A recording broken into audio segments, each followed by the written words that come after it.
Saudara-saudari terkasih di dalam Tuhan Yesus Kristus. Shalom, salam sejahtera dan berkah dalam. Kami, di Pendalaman Iman Katolik Online, menyadari di antara kita semua umat seiman dalam Tuhan Yesus Kristus. Banyak yang tidak sempat ataupun kurang tertarik untuk membaca Alkitab, maka dari itu kami memberikan rangkuman intisari isi masing-masing kitab per kitab dari Alkitab sesuai judul yang tertera di bawah ini. Maka diharapkan kita dapat memahami isi dalam masing-masing kitab tersebut. Selamat menyimak.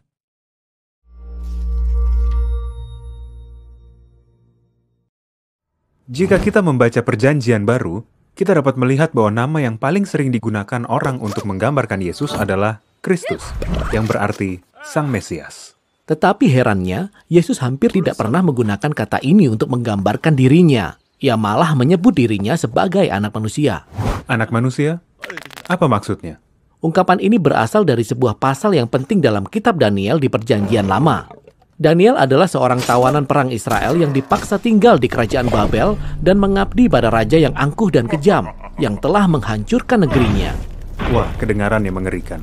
Dan pada waktu Daniel tinggal dan bekerja di Babel, ia mendapatkan suatu mimpi nubuatan yang luar biasa. Kamu siap mendengarnya? Ya, aku siap. Ia melihat 4 binatang besar yang naik dari dalam laut yang gelap.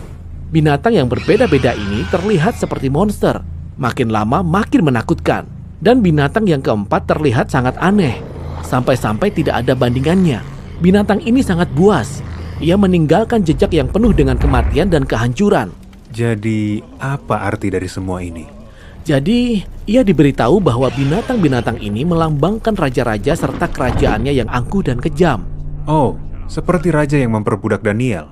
Ya, dan makhluk-makhluk ini mungkin kelihatan asal saja bagi kita. Tetapi gambarannya membentuk suatu tema yang penting dalam Alkitab.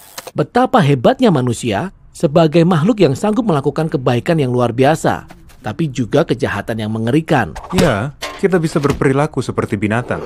Betul. Coba lihat di halaman pertama dalam Alkitab. Allah menciptakan binatang di padang dan juga manusia semuanya dari debu. Tetapi kemudian, manusia dipisahkan dan diberi suatu tugas yang mulia sebagai gambar Allah. Jadi manusia itu bagaikan binatang, tetapi mereka dijadikan lebih dari itu. Ya, mereka menjadi wakil-wakil Allah di atas bumi, memerintah atas namanya seperti raja dan ratu. Namun kalau kita terus membaca, manusia ditipu oleh seekor binatang buas, yang mengatakan bahwa mereka bisa menjadi lebih dari sekedar wakil Allah. Ya, mereka bisa menguasai dunia dengan cara mereka sendiri. Dan ini kedengarannya bagus buat mereka. Tetapi Allah tahu ini akan menjadi sebuah bencana, sehingga ia mengusir manusia ke alam binatang. Dan persekutuan Allah dengan manusia pun musnah. Tetapi Allah berjanji bahwa suatu hari nanti akan lahir seorang manusia yang tidak akan tunduk pada binatang itu. Sebaliknya, ia akan mengalahkan dan meremukkan binatang itu saat ia sendiri diserang olehnya. Oke, jadi dalam kisah Alkitab selanjutnya, kita menanti-nantikan manusia itu. Tetapi, dalam kisah-kisah selanjutnya, kita malah menemukan orang-orang yang bertingkah laku seperti binatang. Ya, seperti dalam kisah di mana Kain menjadi cemburu dan marah kepada Habel saudaranya. Allah memperingatkan Kain bahwa ia sedang menghadapi keinginan jahat yang disebut dosa, kejahatan yang kelam dan misterius yang melahap manusia. Tetapi Allah berkata bahwa Kain bisa mengendalikan binatang itu jika ia mau. Namun ia tidak mengendalikan binatang itu. Ia membiarkan keinginan jahat itu melahap dia dan menjadikannya seekor binatang. Lalu setelah itu, anak-anak Kain menebarkan kekerasan seperti binatang dan berakhir dengan berdirinya peradaban yang terkenal karena kesombongannya yang mengerikan, kota Babel. Oke, Babel. Singkat cerita, disinilah tempat Daniel menjadi budak dan mendapat mimpi yang aneh itu. Betul sekali.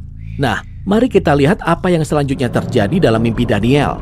Ia melihat ke dalam ruang tahta Allah di mana pengadilan ditegakkan dan Allah mengutuk binatang itu sampai binasa.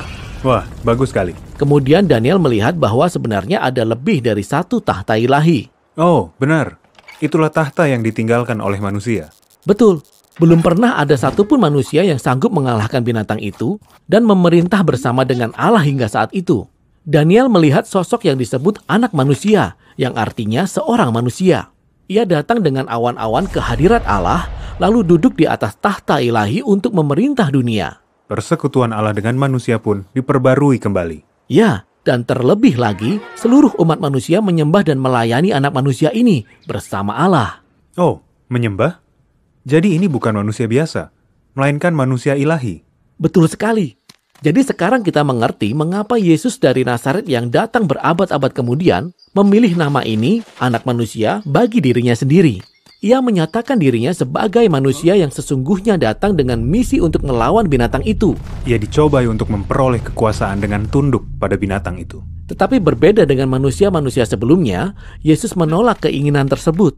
Dan ia pun mengusir binatang itu dari kehidupan manusia. Dan ia mengajarkan kepada manusia bagaimana menguasai binatang itu dan bukannya dikuasai olehnya. Oke, jadi bagaimana cara kita menguasai binatang itu? Ya, Yesus melakukannya dengan mengorbankan nyawanya. Tunggu, ia mati demi menguasai binatang itu?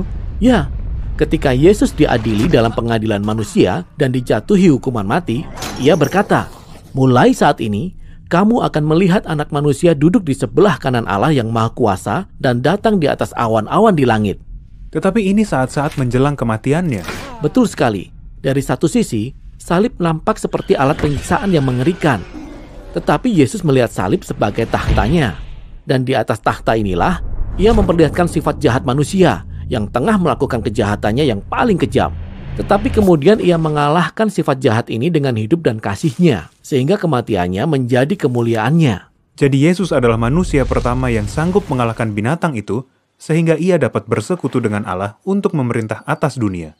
Dan kini, Yesus memanggil umat manusia untuk menjadi manusia baru, yang sanggup mengalahkan binatang itu dengan caranya yang bertolak belakang, Yaitu mati demi menguasai binatang itu.